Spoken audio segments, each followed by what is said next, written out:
అంటే did you talk to any real stuntmens to Yeah.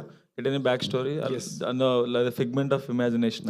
అంటే just to give ఊరికే stunt man అంటే సరిపోకుండా జస్ట్ వాళ్ళు అసలు డైలీ లైఫ్ ఏంటి, ఎవ్రీడే వాళ్ళు పొద్దున్న ఎన్నింటికి వెళ్తారు, ఎప్పుడు వస్తారు. నాకు ఎక్కువ మోర్ ఇంట్రెస్టింగ్ ఏంటంటే షూటింగ్ సెట్ కంటే ఇంటికి వచ్చిన తర్వాత వాళ్ళ లైఫ్ స్టైల్ ఎలా ఉంటుంది, ఏంటి, వాళ్ళు ఏం చేస్తుంటారు అన్నది it was more interesting for me. Yeah, we did that research. అంటే గోయింగ్ బై దట్ టీజర్ అయితే కనుక అంటే స్టంట్ మెన్ సెటిల్మెంట్లు చేసుకుంటున్నాడా అని ఒక చిన్న ఒక feeler is coming out actually.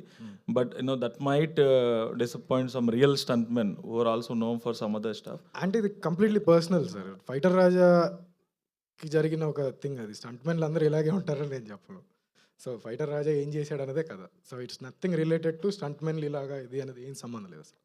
Cool, then good luck to you. Thank you. Prasad father వచ్చి వేణు అని చెప్పేసి is a journalist. He work with Chiranjeevi garu and Pawan Kalyan garu and all. And he know a film world, అంటే film technicians life style ఇవన్నీ బాగా క్లోజ్గా చిన్నప్పటి నుంచి చూశాడు. I think that is one inspiration. ఎందుకంటే నేను పుట్టి పెరిగింది కృష్ణానగర్లోనే. So not just stunt men అందరూ. సో పొద్దున్న లేచిన దగ్గర నుంచి రాత్రి పడుకునే వరకు చూసింది ఆ సినిమా వరల్డ్ నేను. అది కూడా పర్టికులర్లీ ఆల్ పీపుల్, అంటే జూనియర్ ఆర్టిస్టులు, light men, all these workers who are there, అంటే స్మాల్ స్కేల్ యాక్టర్స్. సో అది బాగా ఎఫెక్ట్ ఉంది నా మీద. So I want to reflect that. Cool. It is reflecting actually. I wish you all success. Thank you. Funny. Hi, Maya. Hi. Hi. You are so busy in Tamil. You did Leo and Vikram. And BB7 also you participated in? Second round. Yeah.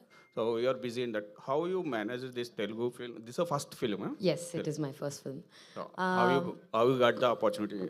Okay, so I'm not very busy. But yeah, there are some movies happening in